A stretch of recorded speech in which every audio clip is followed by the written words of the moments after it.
An 8-year-old orphan girl wakes up to desperate screams coming from the river near her precarious shack. She peers through the window and sees something terrifying.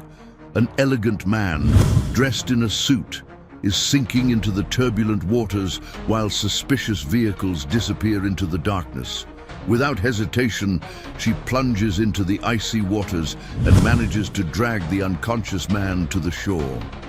When he finally awakens, still disoriented and confused, he whispers words that make the girl collapse in tears. The rain hammered against the loose planks of the shack like desperate fingers drumming on a door. Marina pulled the torn blanket up to her chin, trying to ignore the cold that seeped through the cracks in the wooden wall. At 8 years old, she had already learned that complaining didn't warm anyone, and that life on the forgotten banks of the city's river was a constant battle between sleeping and surviving. The wind howled through the branches of nearby trees, creating a melancholic symphony she knew by heart. It had been another tough day in the city, asking for spare change, dodging pitying stares and whispered comments about just another lost kid. Marina had built an invisible armor around her heart, made of pride and fierce determination that protected her from the constant ache of having no one. She was almost drifting off when the screams cut through the night like sharp knives. Marina sat bolt upright, every muscle tense. Screams by the river were never good news. It could be someone drowning, or worse, the dangerous men who sometimes appeared there doing things an 8-year-old girl shouldn't see. She had learned early to hide when she heard strange voices in the dark. But these screams were different. There was genuine desperation there, a terror that made her stomach clench. Marina crawled to the makeshift window, an opening covered by old plastic sheeting, and cautiously peered outside. What she saw made her blood run cold. A man was struggling in the dark river water, his elegant clothes, a suit that looked expensive even when drenched, contrasting brutally with his desperate situation. He screamed for help as the current pulled him under, his hands slapping the water's surface in increasingly weaker movements. On the opposite bank, Marina saw shadows moving quickly. Hooded figures ran toward 2 dark cars, their voices low, charged with urgency and nervousness. One of them yelled something about problem solved before they slammed the doors shut and sped away, tires screeching on the wet asphalt. Marina's heart pounded so hard she could hear it over the rain. Those men had thrown the man in the suit into the river on purpose. It was an attempted murder, and now he was dying right before her eyes. For a terrible moment, Marina was paralyzed. It wasn't her problem. She didn't know this man, and getting involved could put her in danger. The voice of reason in her head, the one that had kept her alive on the streets for so long, screamed at her to hide and pretend she hadn't seen anything. But then, the man stopped struggling. Something inside Marina's chest broke when she saw the elegant body begin to sink into the turbulent waters. It was as if she were watching a part of herself disappear, the part that still believed someone, somewhere, cared enough about her to save her if she were drowning. Without allowing fear to paralyze her, Marina ran out of the shack, her old pajamas clinging to her thin skin. The rain hit her like icy whips, but she didn't even feel it. Her bare feet slipped on the muddy bank as she plunged into the dark water. The river was colder than she had imagined. The current tried to drag her too, but Marina had learned to swim in these dangerous waters since she was very young. It was one of the few skills life had gifted her. She swam desperately toward the spot where she had last seen the man sink. Her lungs burned, but she dove, fumbling in the darkness until her fingers touched wet fabric. With all the strength her small body possessed, Marina began to drag the unconscious man toward the bank, knowing that both their lives depended on her unwavering determination to never give up on anything. Marina dragged the heavy body through the muddy bank, her small arms trembling with exhaustion and cold. The man was completely unconscious, water dripping from his expensive clothes as she struggled to pull him away from the dangerous river's edge. Every step was a battle against her own body weight, but the determination that had always kept her alive pulsed through her veins like liquid fire. She managed to drag him to a safer area, under the protection of a large tree that offered some shelter from the relentless rain. Marina knelt beside him, her small hands trembling as she checked if he was still breathing. The man's chest rose and fell in irregular movements, and she felt such intense relief that she almost collapsed right there. She had saved a life. For the first time in her 8 years of existence, she had done something that truly mattered. Marina observed the man's face in the faint light coming from the shack. He looked to be in his 40s, with dark hair matted to his forehead and features that, Key even unconscious, conveyed a certain nobility. His clothes were definitely expensive, the kind of suit she saw on important men who drove through the city, looking through their windows as if people like her were invisible. But now this important man was completely vulnerable, depending on her to survive. Marina ran back to the shack and brought her blanket, the only one she owned. It didn't matter if she would be cold, that man needed it more than she did. She covered him carefully, trying to protect him from the continuing rain. Then she sat beside him, watching, waiting for some sign that he would wake up. That's when he began to stir. First, there were only low groans, then movement in his arms. His eyes opened slowly, unfocused and confused. Marina leaned over him, her heart pounding with anticipation and nervousness. Would he be angry? Would he be scared of her? Or worse, would he call the police, thinking she had done something wrong? The man blinked several times, trying to focus his gaze. When he finally saw her, his expression changed completely. It was as if he were seeing a ghost, something impossible and wonderful at the same time. His eyes instantly filled with tears. "Anna," he whispered, his voice hoarse. "Anna, my daughter." Marina froze. No one had ever spoken to her like that. With such desperate tenderness in their voice, she opened her mouth to correct him, to say she wasn't Anna, that she was just Marina, the orphaned girl who lived in the shack by the river. But then he extended a trembling hand and gently touched her rain-soaked face. "You look so much like my daughter," he murmured, still disoriented by the near-death experience. "Anna, daughter, I love you so much. I miss you so much." The words hit Marina like a lightning bolt. She had never heard those words before. No one had ever said, "Daughter, I love you," to her. No one had ever looked at her with such desperate love in their eyes, as if she were the most precious person in the entire world. Tears began to stream down her face, mixing with the rain. They weren't tears of sadness, but of something much deeper. A thirst being quenched for the first time. A fundamental need being met, even if by mistake, even if for only a few seconds. She tried to speak, but the words refused to come out. The man continued to look at her with those eyes full of paternal love, still confused by the near-death experience. To him, in that moment, she truly was his lost daughter. And for Marina, even knowing it was a mistake, those seconds were the most precious of her entire life. She finally found her voice. But all she could whisper was, "You're safe now." It was a promise she would make with all the strength of her small heart, even without fully understanding what it would mean for both of them. Marina realized she needed to get the man out of there before anyone showed up.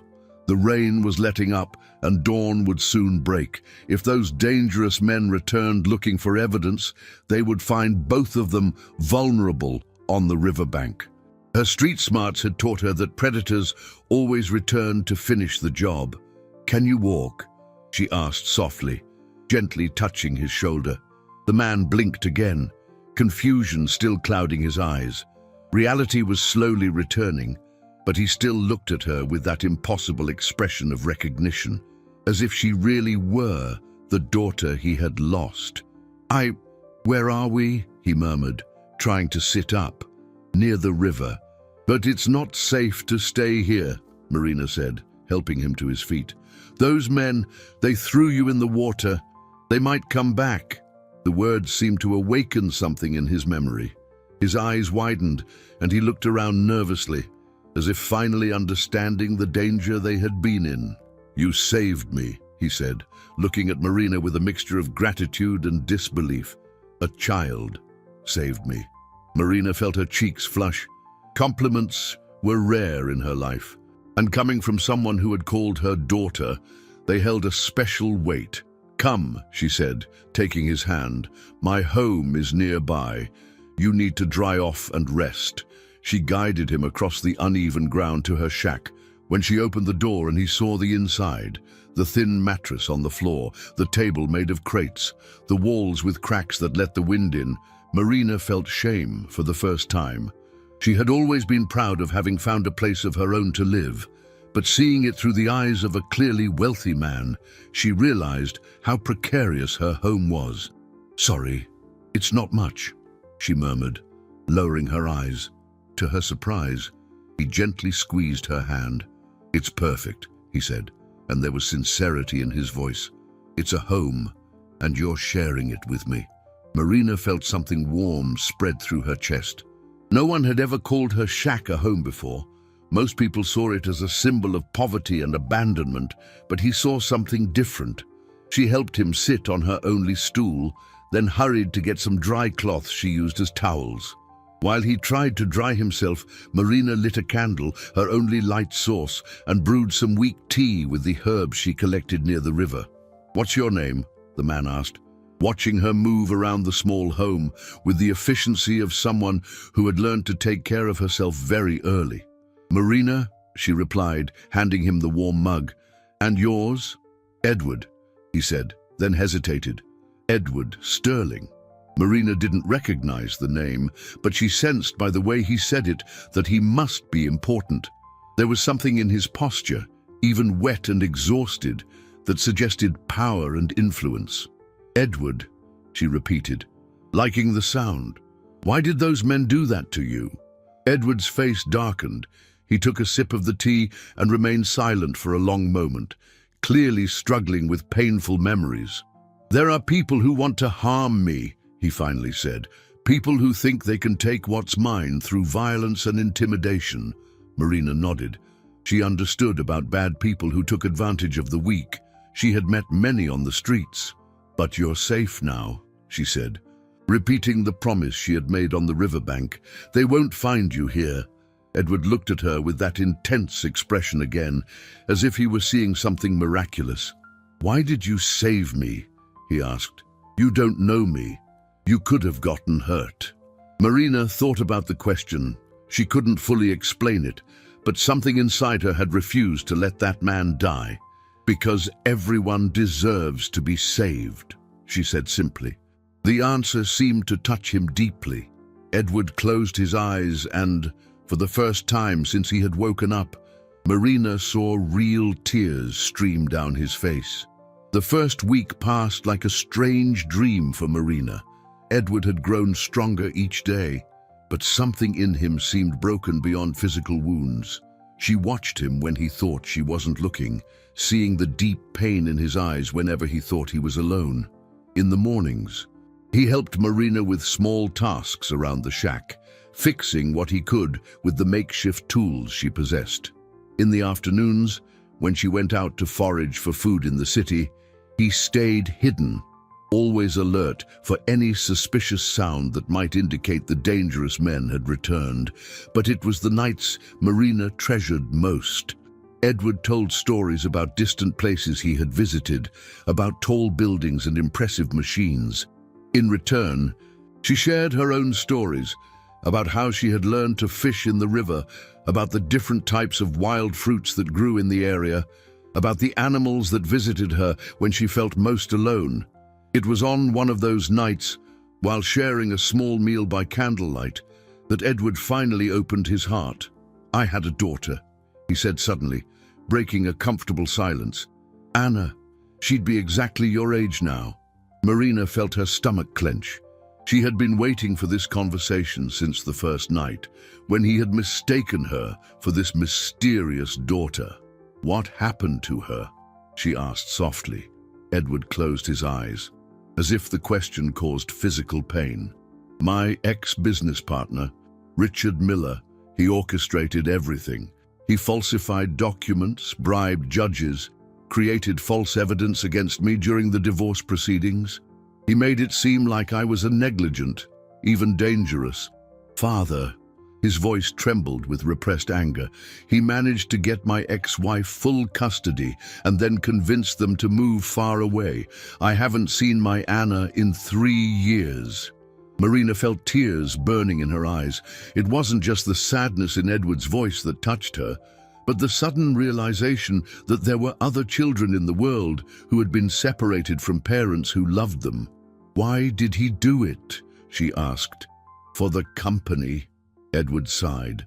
"We built a construction company together that became very valuable. Richard wanted it all for himself, but I would never sell my share. So he decided to destroy me personally first, then take what was mine." Marina processed this information. She was beginning to understand why those men had tried to harm Edward by the river. It wasn't just about money. It was about a wicked man who had torn a family apart and now wanted to finish what he had started. "And now he sent those men because you didn't give up," Marina said. "Exactly," Edward nodded.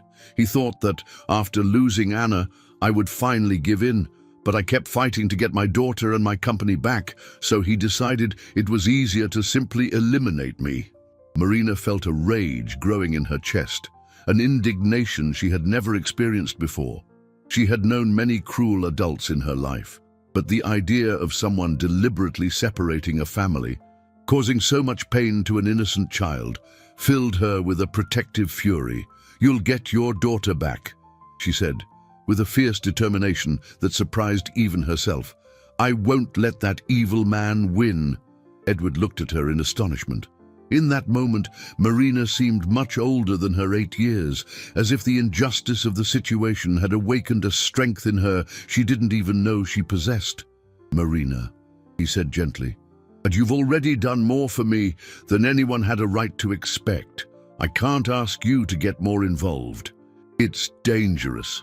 But Marina had already made up her mind. Edward wasn't just the man she had saved.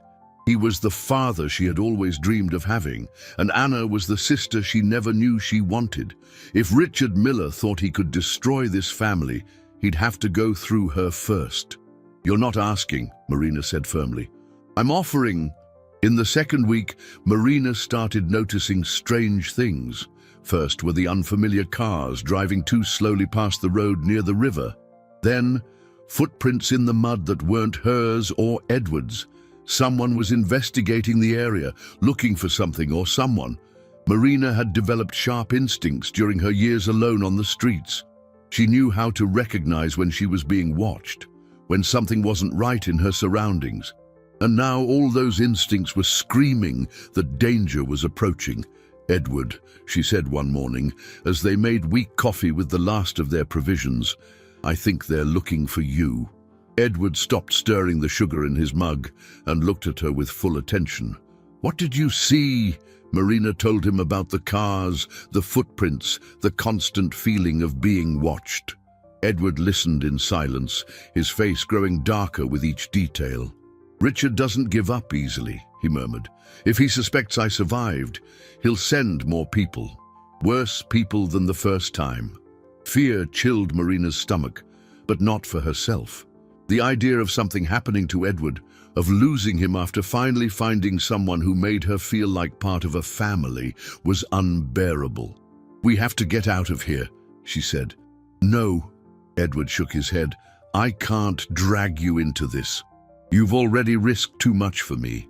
Marina felt a burst of frustration. Why did adults always think they knew what was best for her? Why didn't Edward understand that she wasn't being dragged? She was choosing to stay by his side. "You're not dragging me into anything," she said firmly. "I choose to stay. She hesitated, searching for the right words. "You're the family I always wanted. I won't abandon you now." The words came out more directly than she had intended, exposing a vulnerability she usually kept hidden. But it was the truth. Edward had filled a void in her life that she didn't even know existed. Edward looked at her for a long moment, his eyes shining with emotion.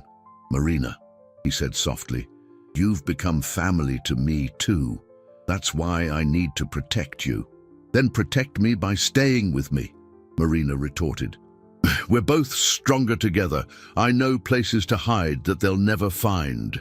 Before Edward could answer, both heard the sound of approaching cars. It wasn't normal road traffic. It was several vehicles moving slowly, deliberately. Marina ran to the window and cautiously peered out. 3 dark cars had stopped on the road, and men dressed in black were getting out. They carried flashlights and seemed to be organizing to search the area systematically. "They're here," Marina whispered, her heart pounding. Edward moved quickly, grabbing the few valuables they had. But Marina was already 1 step ahead, running to the corner of the shack where she had built a hiding spot years ago, a disguised crawl space under the floorboards that she used to store her most precious treasures. "Here," she said, lifting the boards. "It's tight, but we both fit." Edward looked at the hiding spot and then at Marina, clearly impressed with her preparation. "You've thought of everything, haven't you? When you live alone, you always have to have a plan," Marina replied, helping him into the hiding spot. They squeezed into the small, dark space, Marina carefully replacing the boards over their heads. Through the cracks in the wood, they could hear the men's voices approaching, their flashlights sweeping the ground around the shack. Marina felt Edward's hand find hers in the dark, squeezing gently. It was a gesture of both protection and gratitude, and she squeezed back, silently promising that she wouldn't let anything happen to him. Outside, the voices grew louder. The men were now very close to the shack, and Marina could hear their heavy boots pacing around the fragile structure. In the cramped hiding spot, Marina and Edward barely dared to breathe. The sound of heavy boots echoed above their heads as the men ransacked the shack. Marina felt Edward's heart pounding against her arm, or perhaps it was her own heart, racing with fear. "No one's here," a gruff voice said above them. "Just a pile of junk." "Keep looking," replied another voice, this one with an accent Marina couldn't identify. "The boss said there's a kid living around here. If she saw anything that night." Marina felt Edward tense beside her. They weren't just looking for him, they knew about her too. Somehow, Richard had discovered that a girl lived near the river and might have witnessed the attempted murder. "What kind of kid would live in this godforsaken place?" grumbled the first man. "The kind no one will miss if she disappears," the second replied coldly. The words sent a chill down Marina's spine that had nothing to do with the cold of the hiding spot. These men weren't just dangerous to Edward. Now she was in their sights too. The footsteps continued for a few more agonizing minutes. Marina heard drawers being opened, objects being thrown to the floor, her few possessions being destroyed. It was as if they were violating not just her home, but her entire existence. Finally, after what seemed like an eternity, the voices began to move away. "Nothing here. Let's check the other shacks downstream. What if we don't find anything? Then we'll put up flyers all over town." A high reward always makes someone talk. The sound of boots faded, followed by the rumble of cars starting and driving off. Marina and Edward waited 10 more minutes in total silence before daring to emerge from the hiding spot. When they finally emerged, Marina almost cried at the state of her home. Everything was ransacked, broken, scattered across the floor.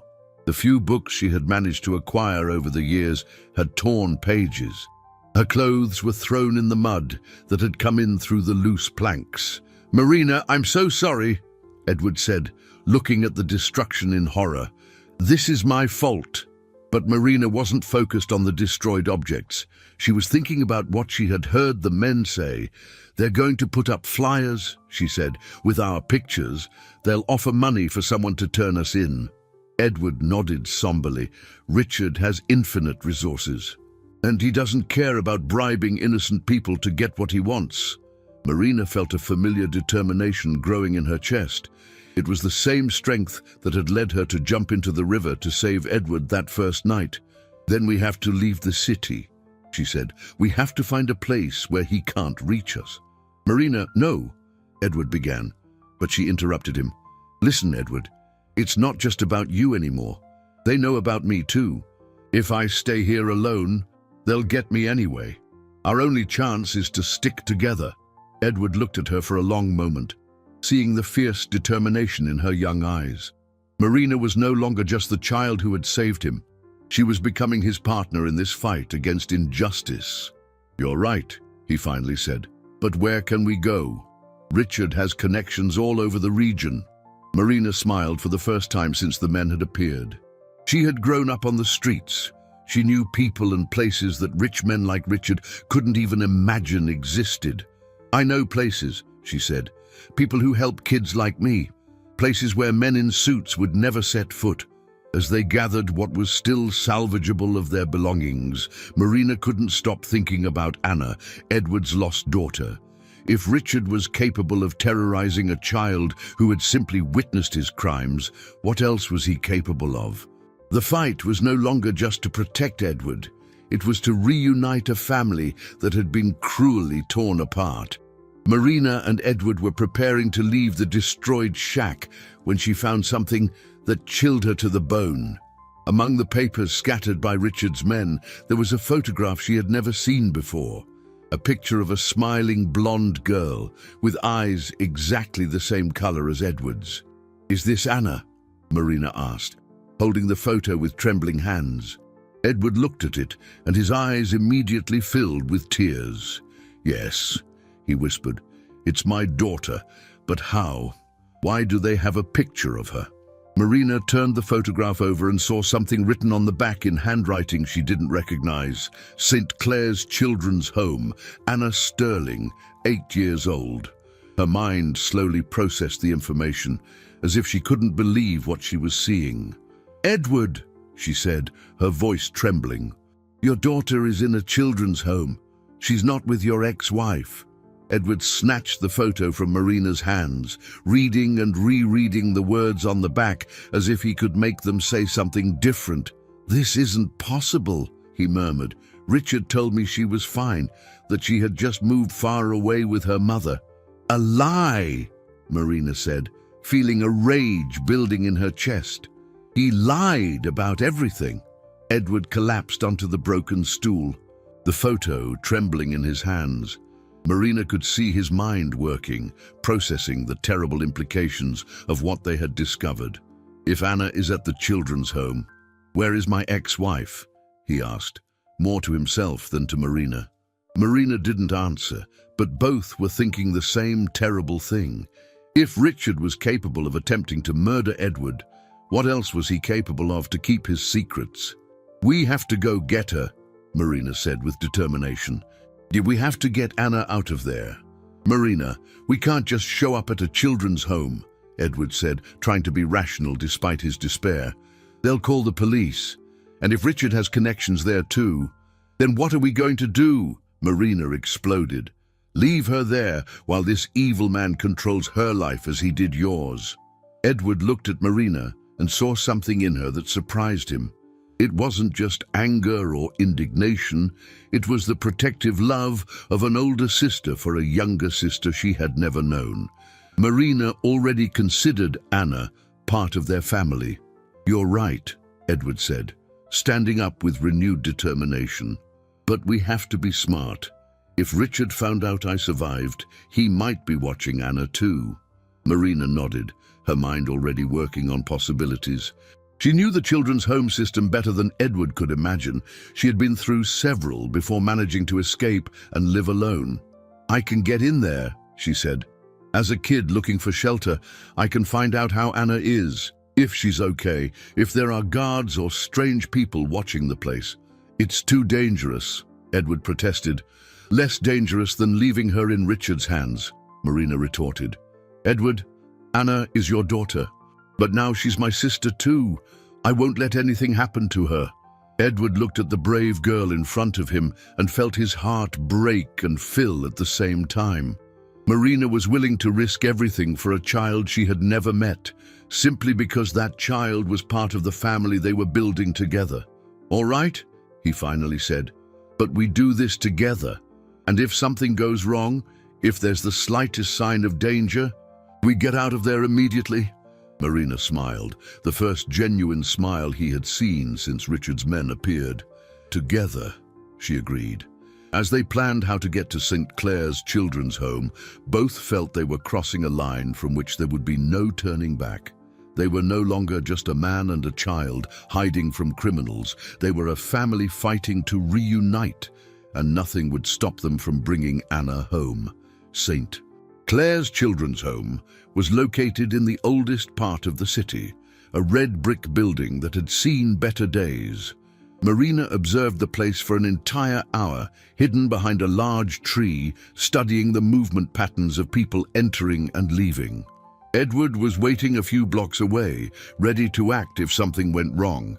Marina had dressed in her most worn clothes and had rubbed some mud on her face to look even more destitute. It wasn't difficult. She really was an orphaned child looking for shelter. The only difference was that now she had a family waiting for her outside.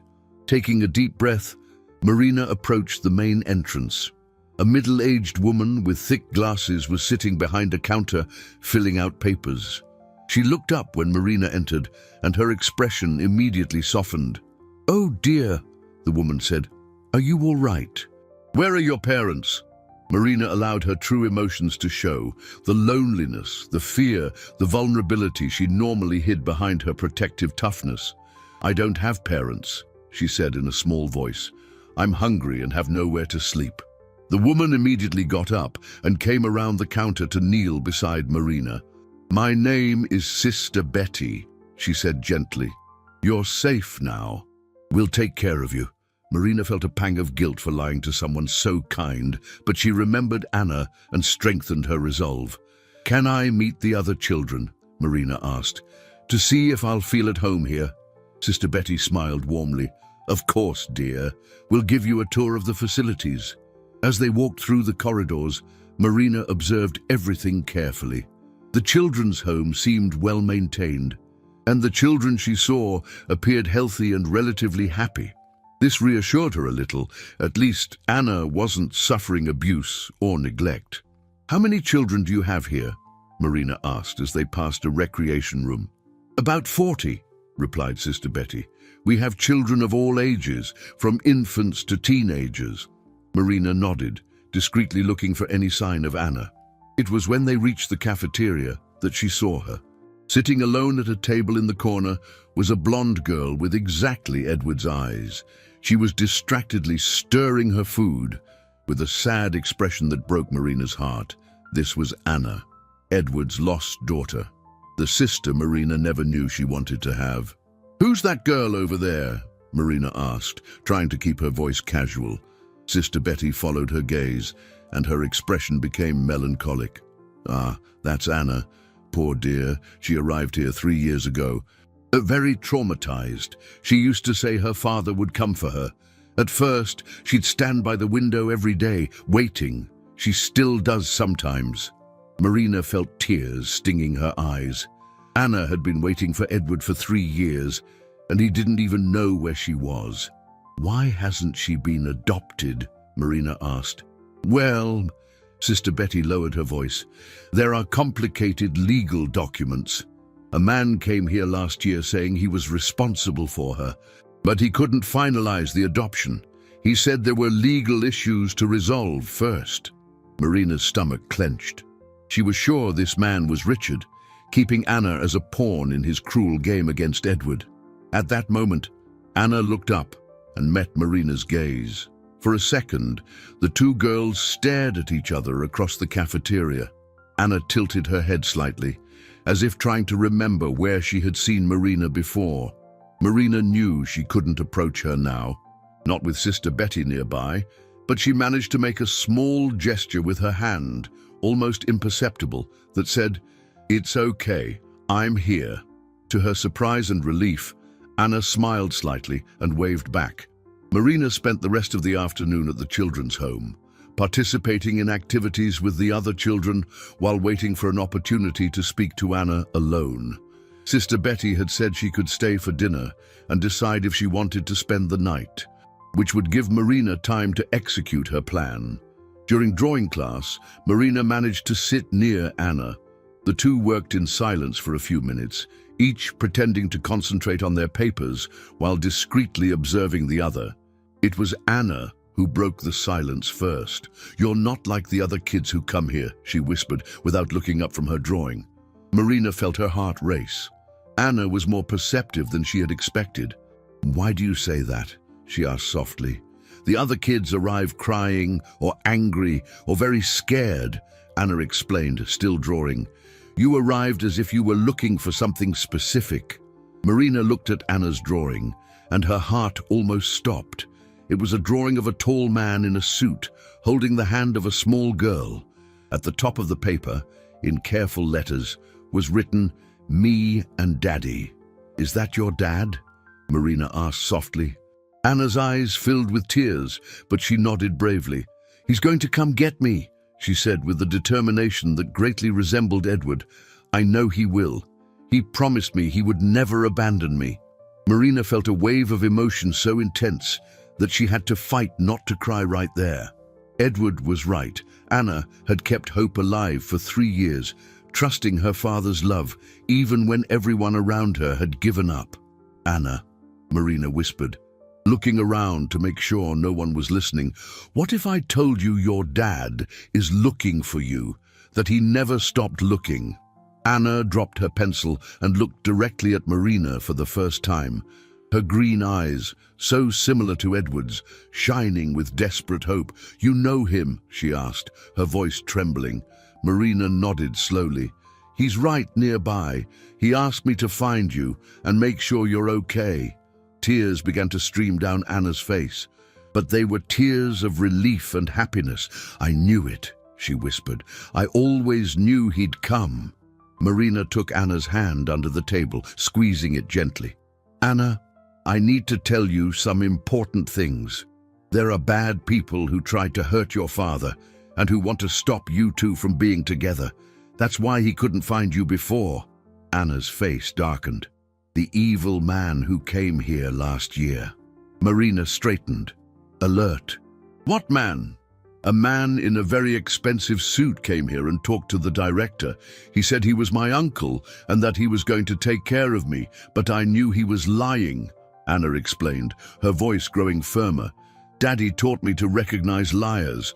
That man had lying eyes." Marina felt proud of Anna's intelligence. The girl had instinctively rejected Richard's manipulation. "What happened next?" "I told everyone he wasn't my uncle, that my daddy was coming for me, and that I didn't want to go with that strange man. He got very angry, but he couldn't force me because I wouldn't stop screaming." Anna smiled slightly. "Sister Betty said I was very stubborn, but that I was right to trust my instincts." Marina felt deep admiration for Anna. At 8 years old, she had resisted Richard with the same courage Edward showed. "Anna, your dad really wants to see you, but we have to be careful. That evil man is still trying to hurt both of you." Anna nodded seriously. "I understand. What do we need to do?" Marina smiled. Anna wasn't just Edward's daughter, she was definitely her sister in courage and determination. "First, I'm going to leave here and tell your dad that you're okay and that you never stopped believing in him. Then, we'll make a plan to get you out of here safely." Anna squeezed Marina's hand tighter. "Thank you for finding me," she whispered. "Thank you for bringing my daddy back to me." Marina left the children's home with a broken heart and full of hope at the same time. She managed to say goodbye to Anna with a quick hug, whispering that she would return soon with her father. The look of happiness in the girl's eyes was something Marina would carry forever. Edward was anxiously waiting at the agreed meeting point, pacing back and forth like a caged animal. When he saw Marina approaching, he ran to her immediately. "How is she?" he asked before Marina could even speak. "Is she okay? Is she hurt? Are they treating her well?" "Edward, breathe," Marina said, holding his hands. "Anna is fine. Physically, she's healthy, and the people at the children's home are kind to her." Edward let out a sigh of relief, but Marina saw that he was still tense. "But," he asked, realizing there was more. "But her heart is broken," Marina said gently. Dee, she's been by the window every day for 3 years, waiting for you to show up. She never stopped believing you'd come for her. Tears began to stream down Edward's face. The idea of his little daughter waiting for him day after day, while he didn't even know where she was torture. And there's more, Marina continued. Richard was there. He tried to take Anna last year, pretending to be her uncle. But she's smart. She completely rejected him and refused to go. Edward's expression changed from sadness to unadulterated rage. He tried to take my daughter. Anna said he had lying eyes, and that you had taught her to recognize liars. Marina smiled slightly. She screamed so much that he couldn't force her. Edward felt pride mixed with a murderous rage. His daughter had protected herself from Richard, but the fact that she had needed to do so infuriated him. "And do we have to get her out of there today?" Edward said. "We can't just show up and take her," Marina said, forcing herself to be the voice of reason. "They'll call the police. And if Richard has contacts in the system, then what do you suggest?" Edward asked, his frustration evident. Marina had thought about this the whole way back. "We have to do this legally. You need to prove who you are and that you have the right to Anna's custody. But all the documents, all the evidence proving my paternity are at the company or at home, places Richard is controlling," Edward said desperately. "Then we have to get those documents," Marina said with determination. "Where exactly are they?" Edward thought for a moment. "There's a copy of Anna's birth certificate in my office, in the safe, and divorce papers proving I had visitation rights." "And where is this office?" "On the 20th floor of the Metropolitan Plaza." "But Marina, it's impossible. The building has security, cameras everywhere, and Richard surely changed the access codes." Marina interrupted with a smile that Edward was beginning to recognize as a sign that she had concocted an audacious plan. "Edward, you forget who you're talking to. I spent years sneaking into places I shouldn't be to get food and shelter. A corporate building is a piece of cake." "It's too dangerous," Edward protested. "Good if they catch you. If we do nothing, Anna will continue waiting at that children's home window," Marina retorted. "And Richard will try to take her again, and next time he might succeed." Edward looked at the brave girl in front of him and realized she was right. They had no choice. They had to act. "All right," he finally said. "But we do this together. I know the building. You know how to infiltrate. We're a team." Marina smiled and extended her hand. "Team family," she said. Edward squeezed her hand, feeling for the first time in weeks that maybe, just maybe, they could reunite his shattered family. The Metropolitan Plaza rose against the night sky like a tower of glass and steel. Marina and Edward observed the security movements for 2 hours, studying the guards' patterns and identifying the cameras. It was Wednesday night, and traffic was reduced, but there were still significant challenges. "The night shift only has 2 guards," Edward observed. "One stays at the reception desk, the other does rounds every 30 minutes. Marina nodded, her experienced eyes having already identified the security system's weak points. "There's a service entrance in the back they use for cleaning. If we can get in there during the patrol, we'll have at least 25 minutes before the next guard passes." "Marina, maybe we should wait," Edward began. But she interrupted him. "Edward, every day we wait, Anna remains alone in that children's home, and Richard has more time to plan something worse. We have to do this now." The determination in her voice reminded Edward why he had survived that terrible night in the river. Marina wasn't just courageous, she had the ability to act when action was needed. At 11 o'clock that night, they moved. Marina had found cleaning uniforms in a nearby dumpster, and both dressed to look like employees of a third-party cleaning crew. Edward was impressed by how easily Marina took on the role, carrying cleaning supplies as if it were part of her routine. Entry through the back was easier than Edward had expected. Marina was right. Her street smarts had taught her to read situations and find opportunities that normal people wouldn't even notice. The service elevator took them to the 20th floor without incident. When the doors opened, Edward felt a wave of conflicting emotions. This had been his office for 15 years, the place where he had built his business empire, but also where he had received the devastating news that Anna had disappeared. "This way," he whispered, guiding Marina through the familiar corridors. Edward's office was exactly as he remembered it, except for one thing. There were documents scattered on his desk, as if someone had been there recently. "Richard has been here," Edward said, his stomach clenching. Marina examined the papers. They were contracts, financial documents, and something that chilled her to the bone. "Edward," she said, her voice tense, "look at this." It was a legal document with the letterhead of St. Clair's Children's Home. The title read, "Custody Transfer Request," and it was signed by Richard Miller as temporary legal guardian of Anna Sterling. "He's trying to officially adopt her," Edward said, the terrible reality sinking in. "If he gets those papers approved, Anna will legally be his daughter," Marina completed, "and you'll never be able to get her back."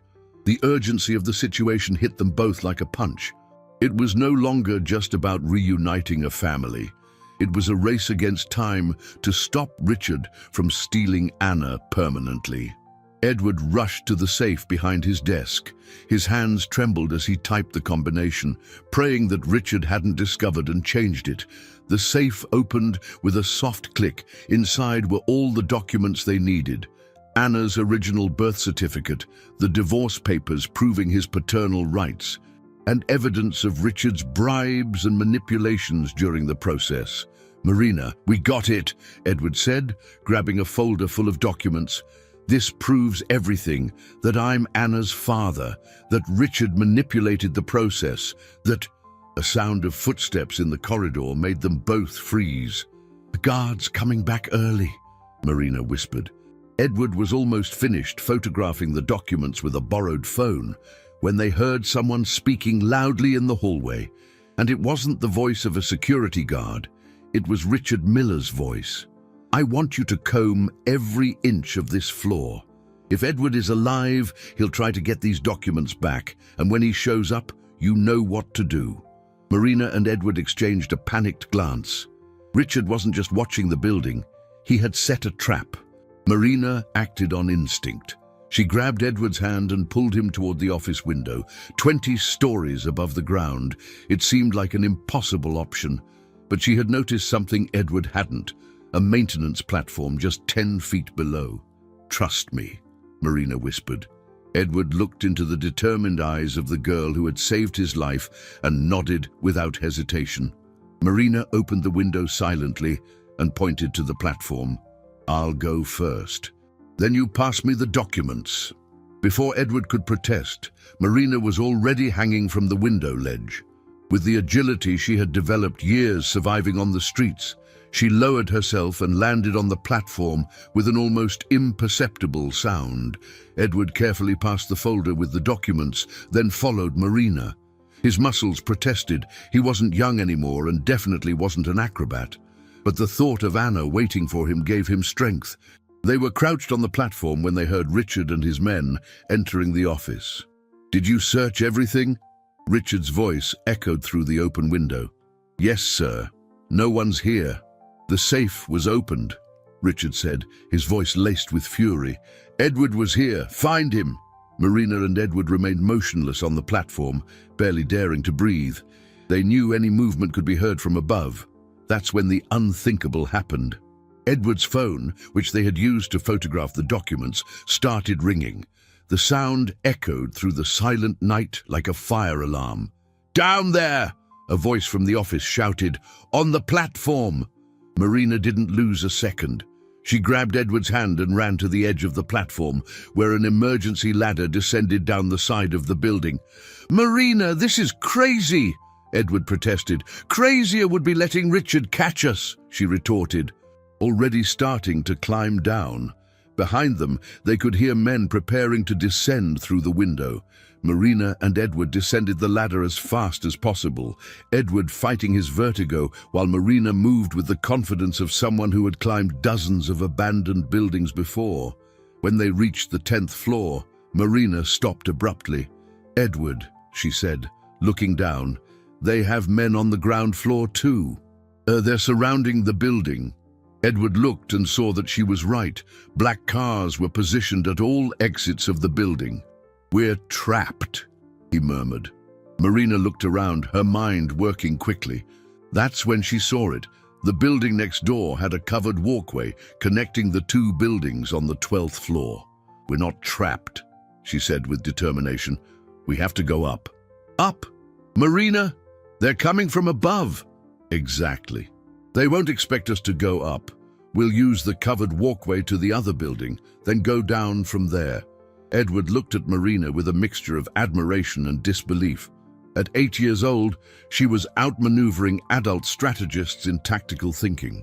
They climbed 2 floors, hearing the shouts and footsteps of their pursuers echoing from various levels at the same time. When they reached the covered walkway, Marina was already calculating distances and angles like a pro. The walkway was about 15 feet long, with glass windows on both sides. It was risky. They would be visible for a few seconds, but it was their only chance. "Now!" Marina whispered. They ran across the walkway, Edward clutching the folder of documents to his chest. For a terrible moment, Edward thought they had made it. Then they heard the sound of glass shattering behind them. Richard Miller had broken the window of the other building and was shouting orders to his men. He had seen Edward and Marina crossing the walkway. "Edward!" Richard yelled. "You can't hide forever! And when I get that child you're using, she'll find out what happens to those who interfere with my business." The threat against Marina made something snap inside Edward. All the anger, all the pain of the last 3 years, all the injustice Richard had caused transformed into iron determination. Edward stopped running and turned to face his enemy. Edward was no longer going to run. With the documents in one hand and Marina safely behind him, he confronted Richard in the covered walkway. The city lights shone through the broken windows, creating a dramatic stage for the final confrontation. "Richard!" Edward shouted. "It's over! I have all the evidence of your crimes, all the proof of how you manipulated the system to steal my daughter." Richard emerged from the adjacent building, flanked by 2 large men. His expression was one of pure fury, but Edward noticed something else in his eyes: desperation. A desperate man was more dangerous, but also more prone to making mistakes. "Edward, you've always been naive," Richard Miller said with a cruel smirk. "You think some old papers are going to change anything? I control judges, police, social workers. Anna is already my daughter in the documents that matter, but she'll never truly be yours." Edward Sterling retorted, "Because you don't know how to love. You only know how to destroy." Marina stepped forward, surprising both men. "And because Anna already rejected you once," she said with courage. "She's too smart to fall for your lies." Richard's face contorted with rage. "You meddling little orphan! You shouldn't have survived that night in the river." The confession slipped out before he could control himself. Edward felt a murderous fury grow in his chest. Richard had just admitted to ordering his death, but it was Marina who acted first. During her weeks caring for Edward, she had secretly recorded their conversations about Richard's crimes, and now, hidden in her pocket, was a small voice recorder she had turned on the moment they entered the building. "Thank you very much for the confession," Marina said, pulling the recorder from her pocket and showing that it was recording. Richard's eyes widened in shock and panic. "You," he stammered, "but that won't—" "Yes, it will," a new voice interrupted. Everyone turned to see Sister Betty emerging from the emergency stairs, accompanied by 2 police officers and Anna. "Marina called us before you entered the building," Sister Betty explained, "and she told us where you'd be and that you might need help." Edward looked at Marina with complete admiration. She had planned everything: the recording, the call to the authorities, even the escape route that brought them to where the police could find them. Anna broke the silence, running toward Edward. "Daddy!" she cried, throwing herself into his arms. Edward fell to his knees, embracing his daughter for the first time in 3 years. Tears streamed down both their faces as he held her as if he would never let her go. "Anna, my daughter, I'm so sorry," Edward sobbed. "I looked for you every day. I never stopped loving you. I knew you'd come." Anna cried against his shoulder. "I always knew." Marina watched the reunion with tears of happiness streaming down her face. Seeing Edward and Anna together again was the most beautiful thing she had ever witnessed. Richard tried to slip away quietly, but the police officers were already moving to arrest him. Marina's recording, combined with the documents Edward had retrieved, provided enough evidence to convict him of kidnapping, legal manipulation, attempted murder, and a dozen other crimes. "Marina," Anna said, turning in her father's arms to look at the girl who had made it all possible. "Thank you for bringing my daddy back." Edward extended an arm to Marina, pulling her into the family embrace. "Marina didn't just bring your father back," Edward said, looking at the brave girl who had saved his life in every possible way. "She brought us a complete family." Anna looked at Marina with curiosity and hope. "Does that mean you're going to be my sister?" Marina looked at Edward, who nodded with a warm smile. "If you'll have me," Marina said timidly. "Forever," Anna replied, pulling Marina into a tight hug. 6 weeks had passed since that rainy night that changed 3 lives forever. The house Edward had bought was in a quiet neighborhood with a spacious garden where Anna and Marina spent hours playing and talking. It was a house filled with laughter, a house where love never ran short. Marina woke up on a sunny Saturday morning, still getting used to the feeling of having a soft bed, a room of her own, and the certainty that breakfast would be waiting for her in the kitchen. More importantly, she woke up every day knowing that she wasn't alone in the world. She went downstairs and found Edward in the kitchen, making pancakes. He had discovered that both Marina and Anna loved pancakes, and making the girls' breakfast had become his favorite weekend ritual. "Good morning, daughter," Edward said with a warm smile, and Marina felt her heart warm as it always did when he called her that. "Good morning, Daddy," Marina replied, still marveling at how natural it felt to use that word now. Anna came running from the living room, holding a new drawing. "Marina, look what I drew for you." Anna proudly showed the paper. It was a drawing of their family, Edward in the middle, with Anna on one side and Marina on the other, all holding hands in front of their new house. Above them, Anna had written in careful letters, "My family forever." "It's beautiful," Marina said, hugging her sister, "so I'll keep it forever." During breakfast, Edward shared the news he had received from his lawyer. Richard had been sentenced to 15 years in prison for all his crimes. The company was running smoothly under new management, and Edward had decided to use part of the profits to create a foundation that helped orphaned children find families. "The first child our foundation will help," Edward said, looking at Marina, "will receive a scholarship in your honor. The Marina Sterling Scholarship Fund for courageous children who never give up fighting for justice." Marina felt tears of pride stinging her eyes. She had gone from an orphaned girl living in a shack to a beloved daughter whose name would be on a scholarship fund that would help other children. "And I thought," Edward continued, "that maybe you two would like to help me choose these children. You two know better than anyone what it's like to need a family." Anna clapped excitedly.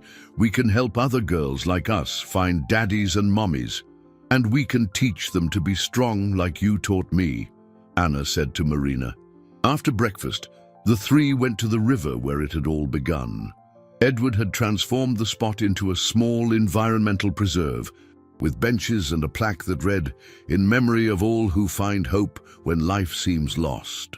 They sat on the bank where Marina had saved Edward that terrible night. Now, with the sun shining on the water and birds singing in the trees, the place felt completely different. "You know," Edward said, looking at the calm water, "I used to be afraid of this river. But now I realize it wasn't where I almost died. It was where my new life began. It was where we met," Anna added, holding her father's and sister's hands. Marina looked at the two people who had become her family and felt a gratitude so profound she could barely breathe. She had spent 8 years believing she was destined to be alone forever. But sometimes, when you least expect it, when your life seems most lost, love appears in ways you could never imagine. I love you all," Marina said simply. "We love you too," Edward and Anna replied simultaneously, pulling her into a family hug. As they watched the river flow peacefully toward the future, the three knew they had found something more valuable than all the money in the world. A true family, built not just on blood, but on love, courage, and the determination to never give up on each other. And somewhere, other orphaned children would benefit from the foundation this special family had created, spreading hope like ripples in a calm lake. The girl who once saved a drowning man had saved far more than a life. She had saved an entire family, including herself.